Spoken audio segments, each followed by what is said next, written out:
Nel mondo è tornata la corsa agli armamenti e che soffino venti di guerra particolarmente sinistri te ne accorgi da notizie come questa. L'algoritmo di Amazon, spesso comprati assieme, suggerisce di comprare insieme gli ingredienti per fare esplosivi.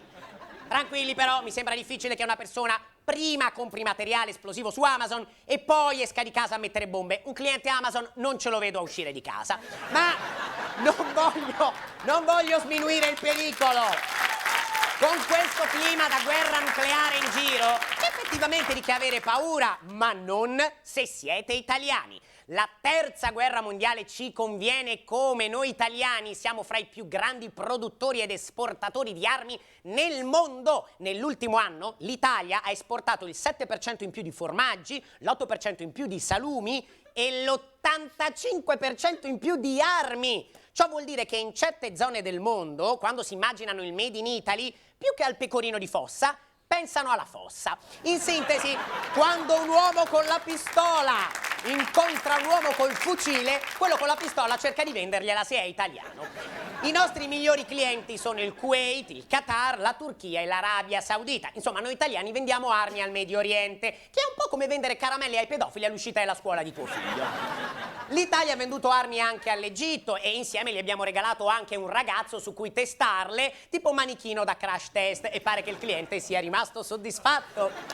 Intendiamoci però, il fatto che il Medio Oriente compri le nostre armi è anche un segno di civiltà che conferma la svolta riformista e modernizzatrice dei paesi arabi. Presto infatti in Medio Oriente le adultere, invece che lapidarle, le bombarderanno con missili terra-aria. Che ci fanno i medio orientali con le nostre armi? Che domande, ci ammazzano la gente perché l'Italia ripudia la guerra, ma non siamo così snob da ripudiare anche quelle degli altri.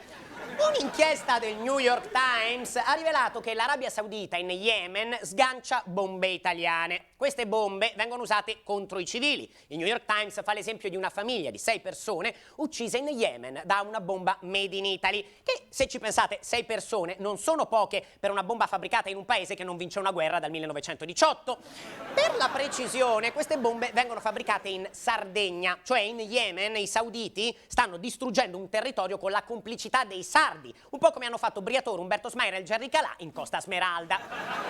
L'Unione Europea e diverse organizzazioni umanitarie hanno chiesto all'Italia di smettere di vendere armi all'Arabia Saudita, ma la risposta del governo italiano è stata: l'Italia osserva in maniera scrupolosa il diritto nazionale ed internazionale in materia di esportazione di armamenti e l'Arabia Saudita non è soggetta ad alcuna forma di embargo, sanzione o altra misura restrittiva.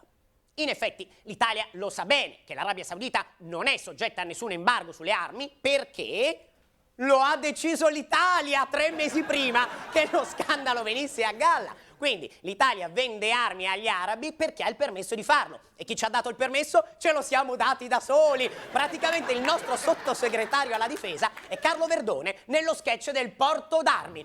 Io vendo armi all'Arabia Saudita. Dice: come fai? Come faccio? C'ho l'autorizzazione, c'ho timbrata, bollata. Ma che stai scherzando? Dice: che ci fai con l'autorizzazione? Ce vendo questa. Dice: non puoi farlo. Chi ti ha detto che non posso farlo? C'ho l'autorizzazione, timbrata, bollata. Dice: e che ci fai con quella? Come che ci faccio? Ce vendo questa agli arabi, ai beduini, al limite mediamente anche alla Corea del Nord. Sto tranquillissimo, sto.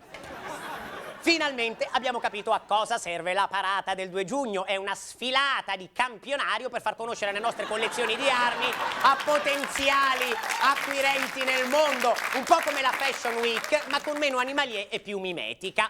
Dunque, viva la terza guerra mondiale! Noi italiani abbiamo solo che da guadagnarci. Anzi, forse non ci sono abbastanza conflitti in giro. Seminiamo più zizzania nel mondo, buttiamo benzina sul fuoco, creiamo crisi diplomatiche, mandiamo Selvaggia Lucarelli all'ONU. Amici israeliani all'ascolto, i palestinesi hanno detto che avete un naso così grosso che più che un naso sembra una colonia israeliana. Kim Jong-un, so che guardi sempre questo programma, lo sai cosa dice Trump? Che lui ha il pulsante nucleare più grande del tuo, ma il buco del culo ce l'hai più grande tu!